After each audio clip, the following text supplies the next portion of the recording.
ভক্তের চরণে ধুলি যে বা মাখে অঙ্গে অঙ্গে, প্রাণ গোবিন্দ বলে আমি থাকি তার সঙ্গে, আমি থাকি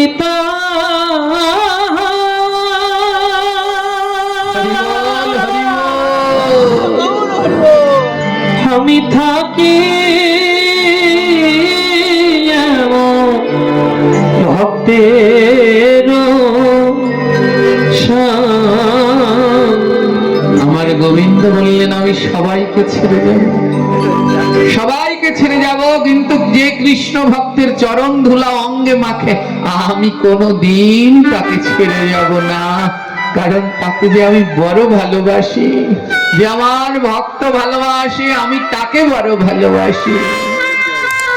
ভক্তেরও এত কবুল কখনো না যায়, কৃষ্ণ ভক্তের চরণে প্রণতি করো মনোহায়।